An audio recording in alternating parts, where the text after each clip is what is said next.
Irmãos, minhas irmãs, a paz do Senhor, amém? Tem alguém feliz com Jesus?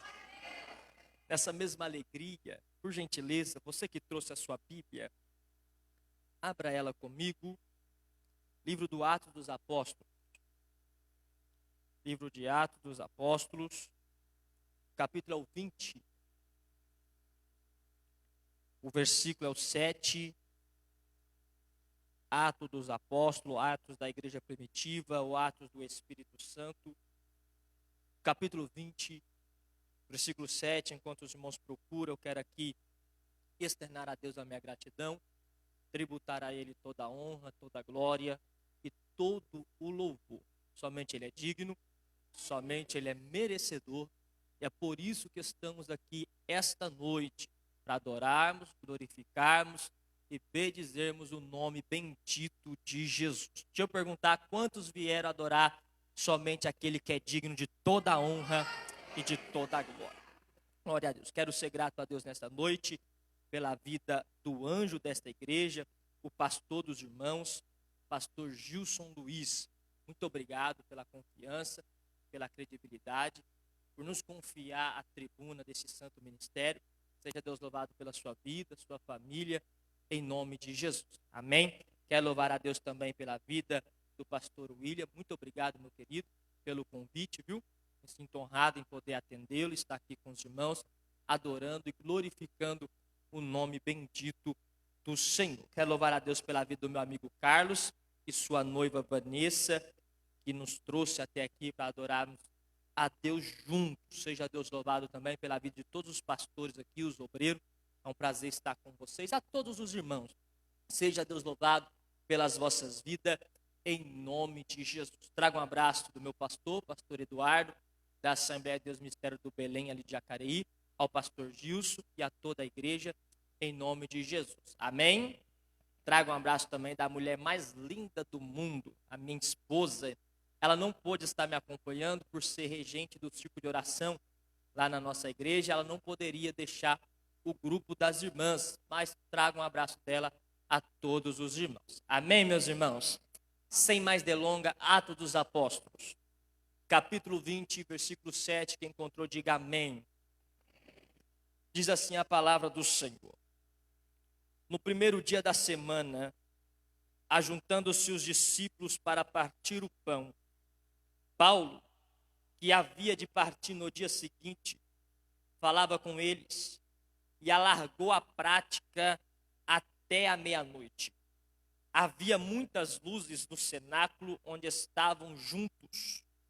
E estando um certo jovem, por nome Eutico, assentado numa janela, caiu do terceiro andar, tomado de um sono profundo que lhe sobreveio durante o extenso discurso de Paulo, e foi levantado morto. Paulo, porém, descendo, inclinou-se sobre ele, abraçando-o, disse: não vos perturbeis, que a sua alma nele está. E subindo, e partindo o pão, comendo, ainda lhes falou largamente até a alvorada, e assim partiu. E levaram vivo o jovem, e ficaram não poucos consolados, e a igreja diga glória a Deus. Podeis se assentar, glorificando e exaltando ao nome de Jesus.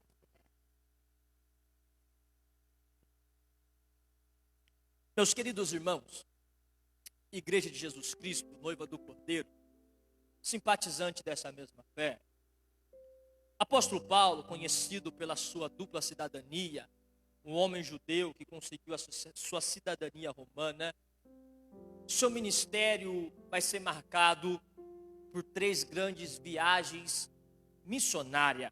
Após Cristo, acreditam-se que o maior missionário que pisou nessa terra se chama apóstolo Paulo. Paulo, antes de ter um encontro com Jesus, antes de ter um encontro com o nosso Senhor no caminho de Damasco, era um homem que perseguia a igreja de Cristo, homem que pedia cartas às autoridades para prenderem e matarem os irmãos que proclamava a morte e a ressurreição do nosso Senhor. Porém, depois que esse Paulo tem um encontro com Cristo, ele passa de ser perseguidor a perseguido pelo Evangelho, passa de pedir cartas para perseguir os irmãos, agora começa a escrever cartas para as edificações das igrejas plantadas através do teu ministério. Como eu disse e repito, 3 viagens missionárias vai marcar o ministério do apóstolo Paulo. E o texto que acabamos de ler e meditar vai se referir à 3ª viagem missionária do apóstolo. A Bíblia vai nos dizer que ele, encontrando com os irmãos na cidade de Troade, uma cidade marítima da Grécia, ele, reunido com seus irmãos, ficaram ali uma semana, aproximadamente 7 dias. Passando-se os 7 dias, no primeiro dia da semana, a saber, o domingo, eles vão se reunir no cenáculo para um culto. Não era um culto normal, não era um culto de campanha, era um culto de Santa Ceia. Eles iam participar do corpo e do sangue de Cristo. A Bíblia nos diz que esse culto vai acontecer no 3º andar do cenáculo. Eles vão passar o 1º andar, vão subir o 2º andar, vão chegar ao 3º andar, e ali vai se iniciar o culto. Os historiadores dizem que esse culto iniciou-se aproximadamente às 18 horas, como o culto a qual nós estamos participando nesta noite. Mas quando nós lemos o texto com atenção, nós vamos perceber que esse culto não estava desanimado. Esse culto não estava ruim, como a linguagem popular diz por aí. Não, muito pelo contrário. Quando nós percebemos que Paulo, das 18, estende a sua pregação até meia-noite, nós percebemos que este culto era bom. Este culto estava bom. O povo estava interessado na palavra, porque ruim é para quem ensina, ruim é para quem prega, é quando estamos falando e o povo não presta atenção. Mas quando Paulo vai estender o seu discurso até a meia-noite, nós entendemos que o povo estava sedento, o povo queria ouvir a palavra. Logo, em um culto de Santa Ceia, 4 horas de pregação, eu tenho convicção, o culto estava bom, o culto estava maravilhoso.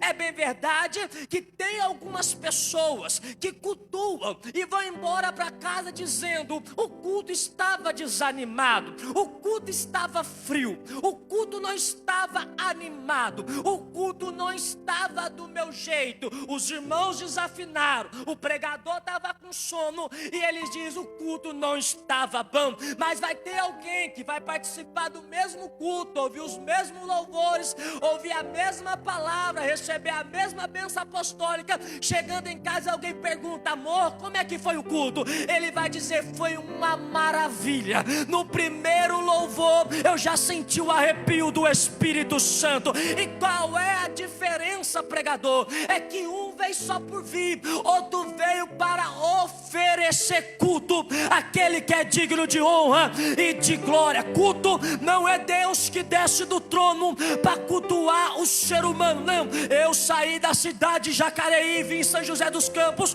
oferecer o meu culto àquele que é digno de honra, de glória e de louvor. Se o culto não estiver bom, a culpa não é de Deus. Se o culto não estiver bom, a culpa não é do grupo de louvor. Se o culto não estiver bom, a culpa não é do pastor. Se o culto não estiver bom, a culpa não é do pregador. Quem faz o culto somos nós, quem oferece o culto somos nós. E deixa eu perguntar para alguém que veio aqui esta noite: quem já começou o culto aqui? Deixa eu ver.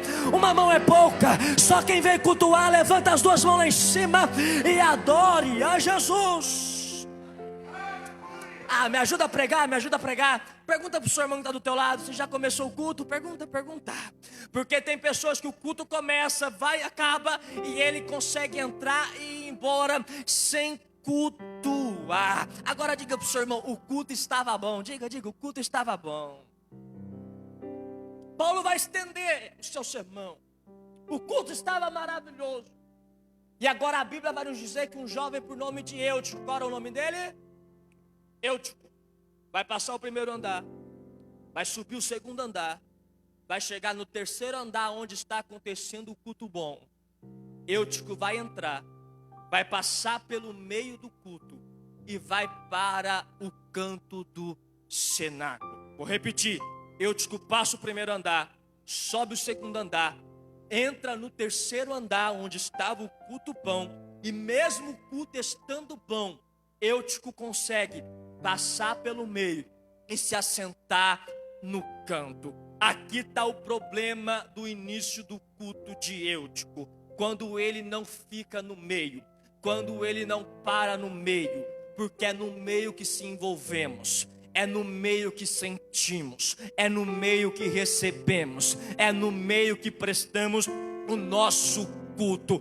Canto é lugar de esquecimento, canto é lugar de desanimado, canto é lugar de quem não tem prazer de adorar, canto é lugar de quem está no 10 minutos de culto, já está olhando o relógio dizendo: eu quero ir para casa. Agora, para quem veio para o meio, pode se preparar, tem presença, tem graça, tem unção, tem milagre, tem providência divina, porque o culto não acontece no canto, o culto acontece aqui no meio. Então eu preciso profetizar sobre a vida de alguém que acredita que esta noite sai do canto enquanto é tempo e vem para o meio. Se envolva, se envolva, se envolva, se envolva. Está na hora de você sentir Deus de verdade, está na hora de você voltar a sentir Deus de verdade, está na hora de você voltar a sentir a presença desse Deus. Sai do canto, o culto acontece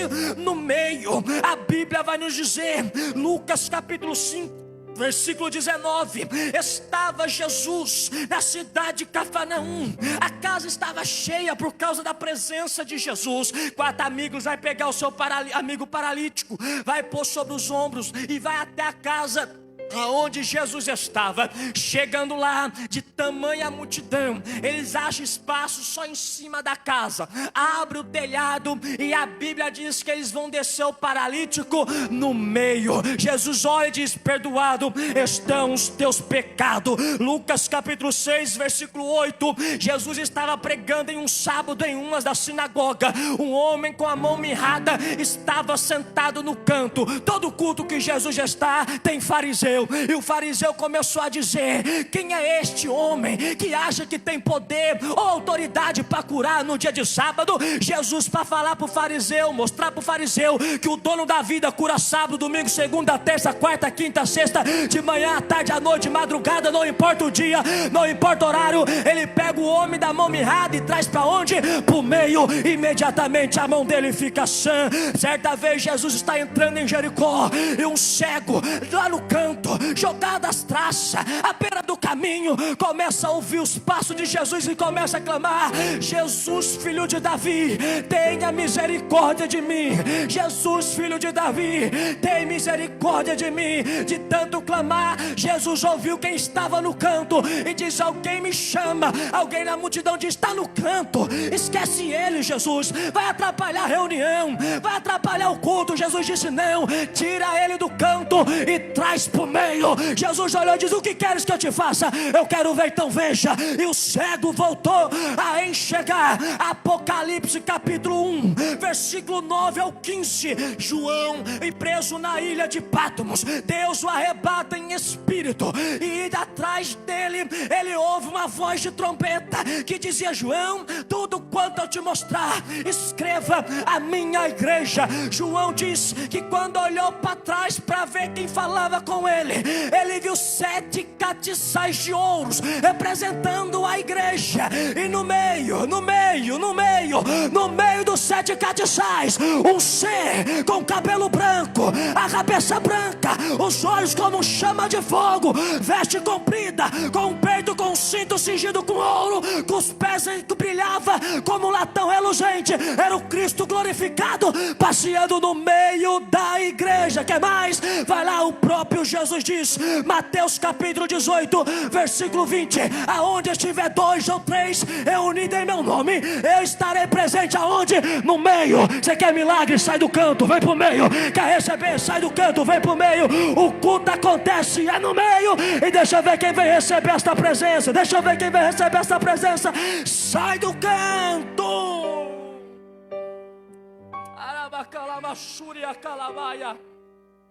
Mano, me ajuda a pregar, pelo amor de Deus. Diga pro teu irmão, sai do canto. Sai. Diga, vem pro culto, diga, vem pro culto, vem pro culto. Diga, vamos se envolver, vamos se envolver. Esse negócio de entra culto, sai culto e não sente mais nada. Entra reunião, sai reunião, não sente mais nada. Entra campanha, sai campanha e não sente mais nada. Entra vazio, volta vazio. Entra desanimado, sai desanimado. Aqui em São José não tem isso, só em Jacareí. Aqui quem vem cultuar, entra vazio, sai cheio. Entra desanimado, sai animado. Entra fraco, sai fortalecido. Porque tá no meio, no meio, no meio. É no meio. No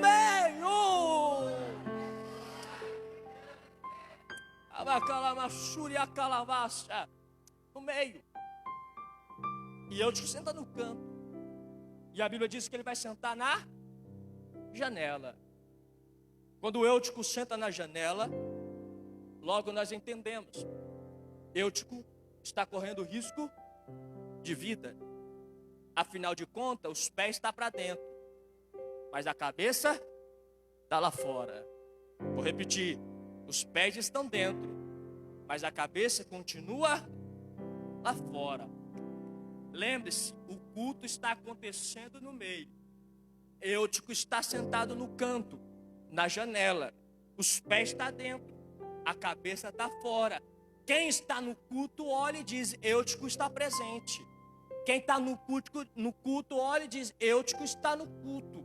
Mas na verdade era só os pés, mas a cabeça estava fora faz tempo. Quem olha diz: está cheio, está vazio. Quem olha diz: é homem de Deus, não tem nada de Deus. Quem olha diz: é profeta, não está profetizando nem dentro de casa. Afinal de contas, só os pés estão dentro e a cabeça está lá fora. E quando a cabeça não está dentro com os pés, você está correndo um risco de vida. Afinal de contas, o ambiente de fora pode chamar sua atenção mais que o ambiente de dentro. Vou repetir: o ambiente de fora pode te atrair mais que o ambiente de dentro. Eutico já está distraído com o mundo. Eutico já está distraído com o ambiente de fora. Quem olha diz: Eutico está dentro, mas na verdade a cabeça de Eutico já estava fora faz tempo, até a ponto de nada que está acontecendo aqui dentro não consegue mais chamar a atenção de Eutico. Por mais que Paulo pregue 4 horas, ele não consegue chamar a atenção de Eutico, porque é só os pés que estão dentro e a cabeça está fora. Não adianta aqui dentro louvar se a playlist do seu celular lá fora não tiver nenhum louvor. Não adianta a boca aqui que glorifica, lá fora fala palavrão. Não adianta que as mãos que é erguida e adora, lá fora faz coisas erradas. Não adianta, não adianta. Ou entra para se envolver, ou fica lá fora, porque meio termo está correndo risco de vida. Mas Deus me trouxe aqui para profetizar sobre a vida de alguém. Escapa-te pela tua vida, ainda dá tempo de você voltar a se envolver.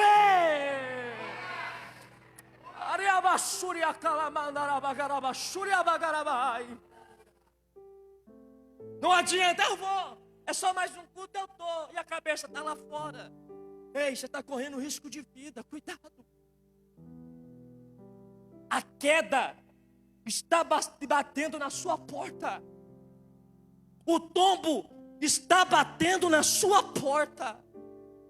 Entra para dentro enquanto é tempo.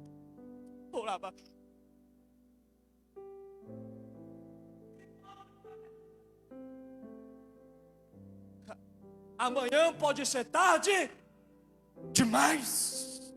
Ei, Eutico, chega de viver com a cabeça lá fora. O que Deus tem é para você aqui dentro. Vem, vem, vem.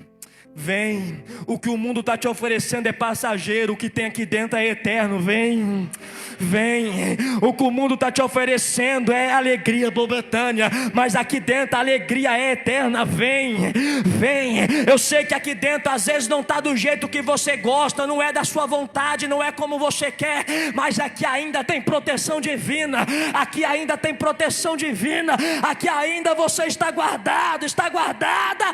Entra para dentro.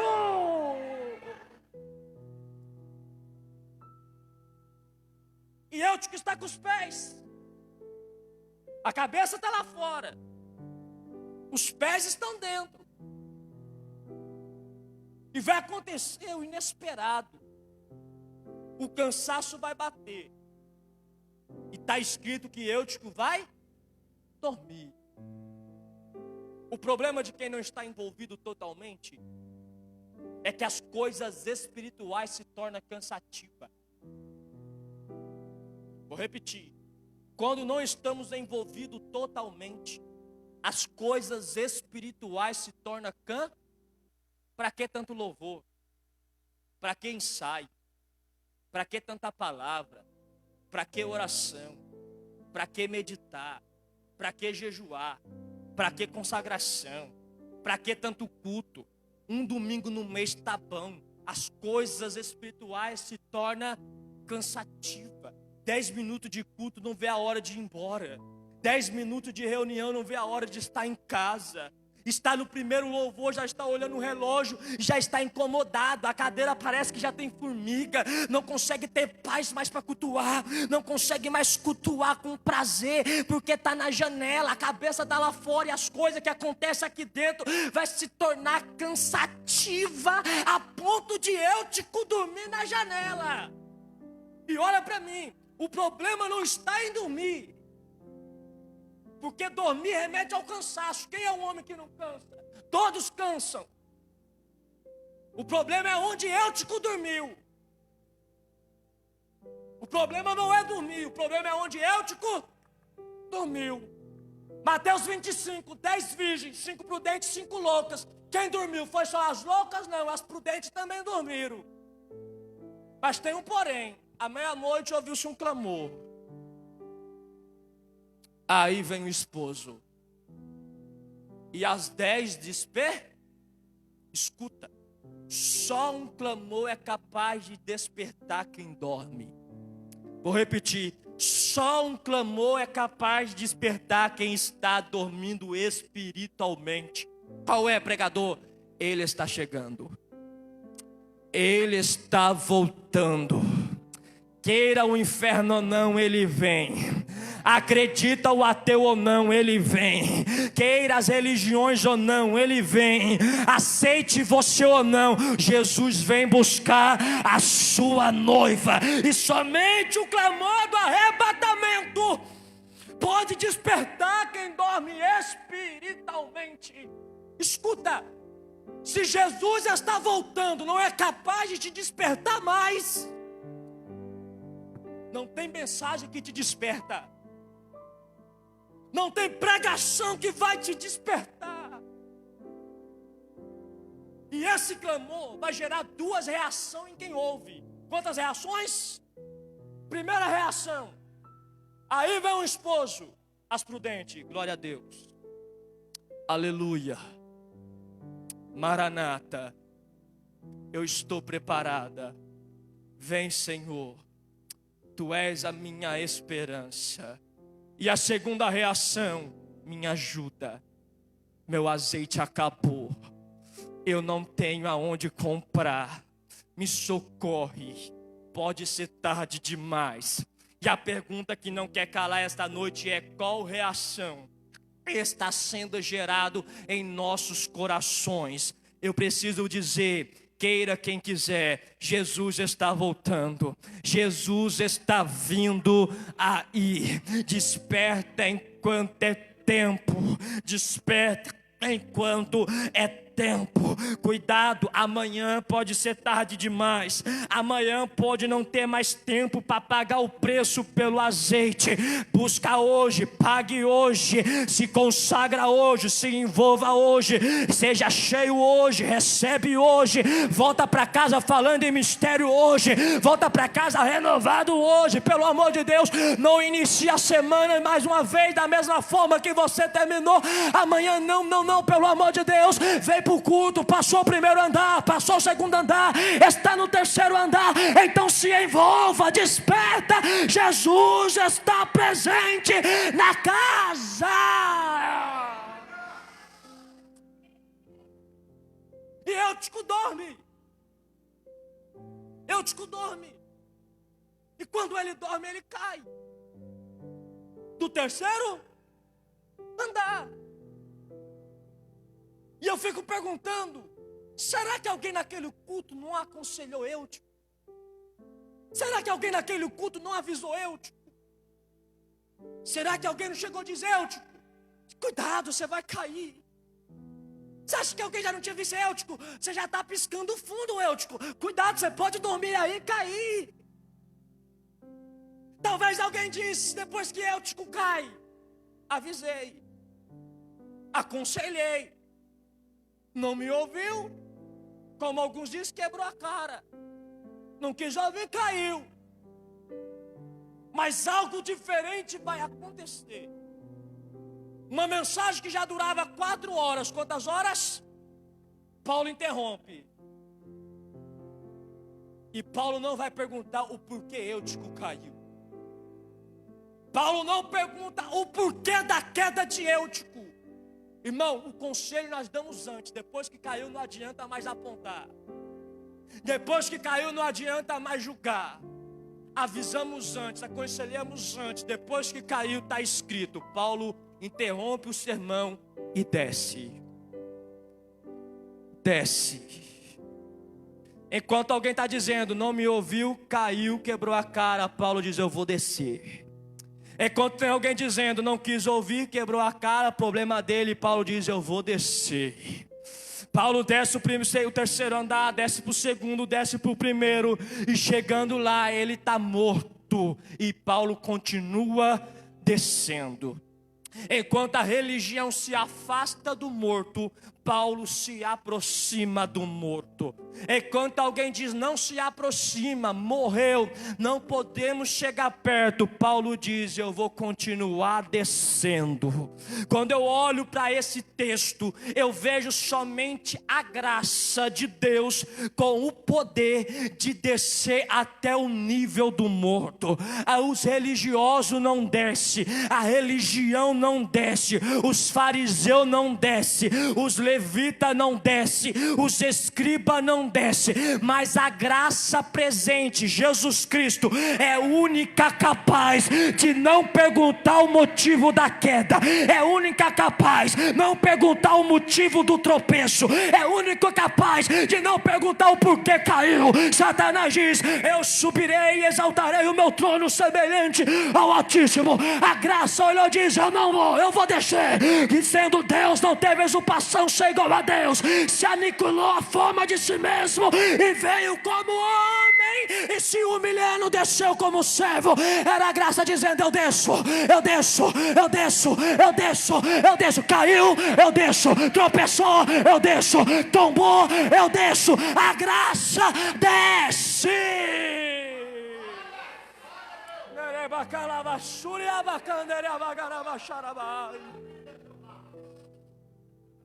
Paulo representa aqui a tipificação da graça na vida do caído. Enquanto os religiosos condenam, a graça desce. Oh glória, oh glória. Enquanto os homens apontam, a graça desce. A família diz não tem mais jeito, a graça desce. A sociedade está dizendo acabou, a graça continua descendo. Os homens estão dizendo perdeu, morreu, caiu, não ouviu, falhou, tropeçou, pecou, tombou. A graça olha e diz eu desço. Você não entendeu, eu preciso profetizar sobre a tua vida. A graça não desistiu do teu lar. A graça não desistiu da tua casa. A graça não desistiu dos teus filhos. A graça não desistiu do teu esposo. A graça não desistiu dos teus pais. A graça não desistiu da tua esposa. A religião desiste, o homem desiste, os amigos desistem, a família desiste. A graça diz: tem alma, tem alma, tem alma. Então eu vou descer, eu vou descer. E queira Satanás ou não, permita eu profetizar nessa noite. A graça marcou esse culto para descer e trazer de volta, trazer de volta, trazer de volta, trazer de volta. Só quem acredita, uma mão é pouca. Levanta as duas lá em cima, abre a boca e adora. A graça desceu.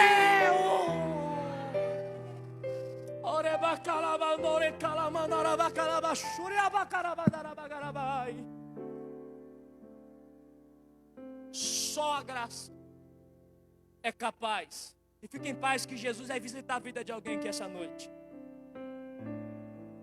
Só a graça é capaz, pastor Gilson, de descer. Primeiro andar, o céu dos céus. Segundo andar, o céu atmosférico. Primeiro andar, chegou na terra. E chegou diante do caído, o que a graça fez? Continuou descendo. Paulo está escrito: dobra os seus joelhos e vai abraçar o morto. Irmão, Paulo era fariseu. Se morreu, os judeus podiam julgar Paulo. Está tocando num corpo morto, imundo. Mas Paulo está querendo nos mostrar como é a ação da graça na vida do caído. Caiu, a graça é capaz de descer no mesmo nível do caído. E o que a graça faz? Julga pregador? Não, abraça. O que a graça faz? Aponta pregador? Não, abraça. A graça, pregador, joga o em rosto? Não, a graça abraça. Pregador, a graça lembra do passado? Não, não, não, não. A graça abraça. Pregador, a graça aponta os pecados do passado? Não. O que a graça faz? Perdoa, abraça, se inclina até o corpo esquentar. Vai esquentar novamente, vai esquentar novamente, vai esquentar novamente. Eu vou repetir até alguém dar glória a Deus. Vai esquentar novamente, vai esquentar novamente. É a graça abraçando, é a graça abraçando, é a graça abraçando, é a graça abraçando. Quando esquenta, a graça brada: não perturbeis, tem vida nele, tem vida nele, tem vida nele, tem vida. Deixa eu profetizar sobre a tua vida. Há esperança para o teu ministério, há esperança para a tua casa, há esperança para a tua família. A graça desceu, a graça desceu, a graça desceu, a graça desceu.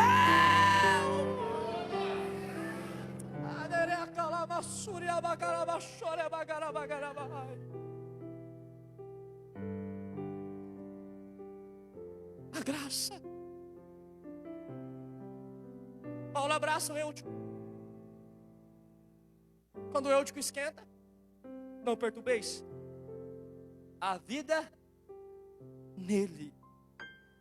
Alguém vai olhar: mas não morreu, mas não caiu, mas não tropeçou, mas não tombou. Tombou. E o que aconteceu? A graça desceu.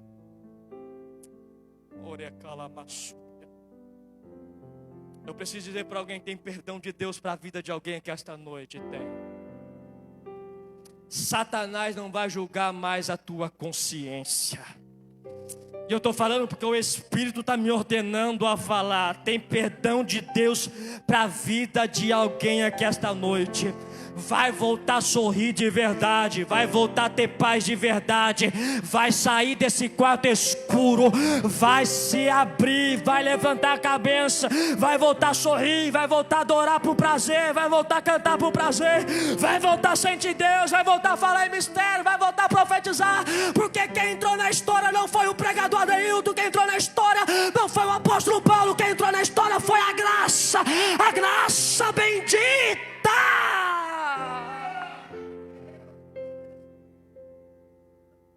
E qual é o poder da graça, pregador? Levanta. Está vivo. Vai para casa, Eutico? Não. Vai para onde? Vou para o culto. Mano, você ter adorado mais forte. Vou repetir. Está vivo. Eutico, vai correndo para sua mãe. Não, onde você vai? Eu vou subir o primeiro andar. Mano, vou repetir até você entender. Eu vou subir o segundo andar. Eutico, sua mãe está preocupada, não importa. Eu vou pro terceiro andar. Eutico, você vai voltar pro canto? Não, não. Vai pra janela? Não, Eutico, você vai pra onde? Eu vou cultuar. Eu vou cear. Eu vou cear. Eu vou cear. Você não entendeu, irmão? A graça vai trazer Eutico para comunhão novamente. Vai. A graça vai trazer Eutico para comunhão novamente. Vai. Posso orar, meu pastor? Pedir para a igreja se colocar de pé. Se coloca de pé, irmão, em nome de Jesus.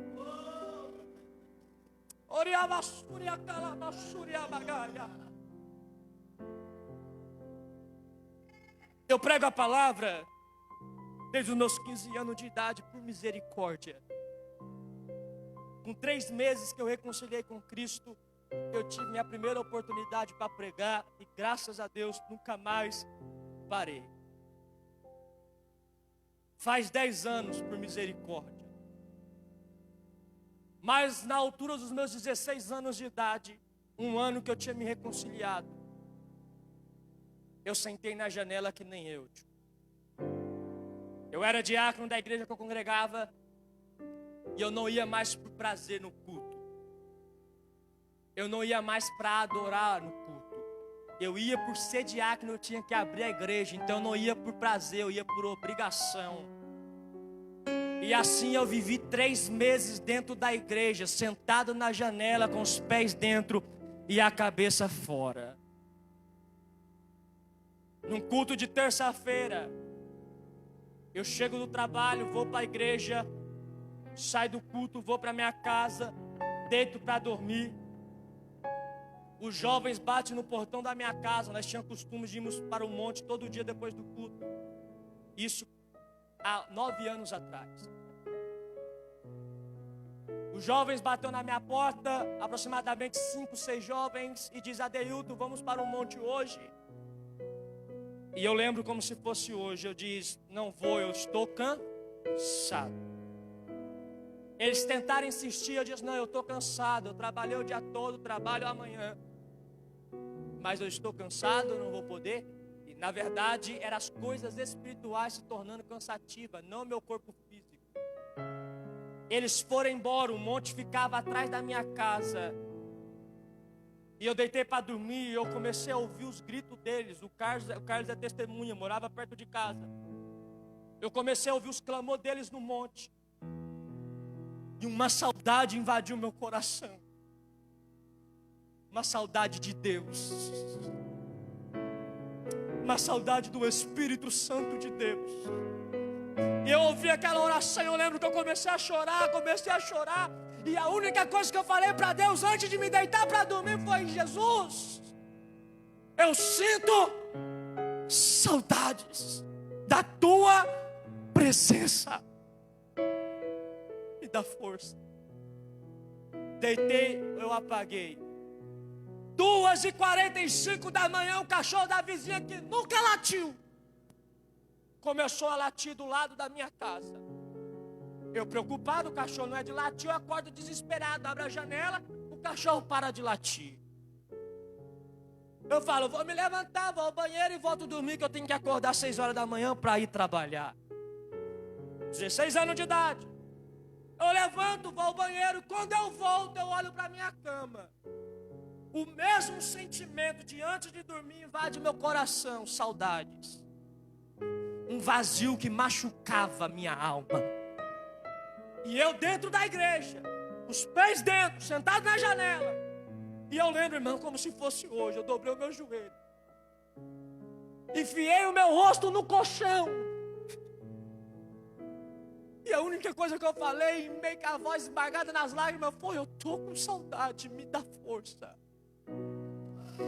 Eu comecei a chorar e eu senti uma mão passar na minha cabeça. Eu olhei para trás pensando que era minha mãe para me consolar e não era minha mãe. Eu levantei, olhei na porta do quarto, minha mãe estava dormindo. Eu voltei, dobrei o joelho e disse: Deus, se foi o Senhor que me tocou, eu quero sentir a mesma mão novamente. Imediatamente a mesma mão passou de novo na minha cabeça. Eu ouvi a voz de Deus dentro do meu quarto dizendo: eu nunca te esqueci, foi você que virou as costas para mim, mas como prova do meu amor, eu te renovo nesta madrugada. Meu corpo começou a arrepiar, esquentar, arrepiar, esquentar, arrepiar, esquentar. Comecei a falar em mistério. Quando eu caí em si, era 10:06 da manhã. A graça desceu no meu quarto e me renovou. O que eu quero dizer para alguém que esta noite, essa mesma graça vai visitar a vida de alguém que vai. Esta mesma graça vai visitar a vida de alguém aqui agora. Vai. Olha para mim. Eu vou orar e eu vou encerrar, que meu horário já foi. Eu não quero orar sozinho. Põe a mão no seu coração. Feche os seus olhos.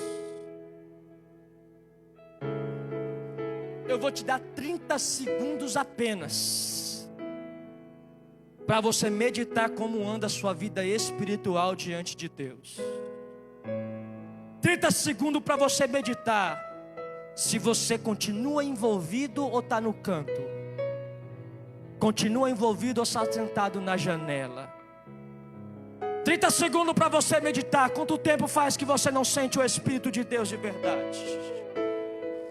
Quanto tempo faz que você olha para o irmão da direita, o irmão da esquerda, ele está recebendo, está sentindo, e você volta para casa sem sentir nada? Quanto tempo faz que você não ouve a voz dele?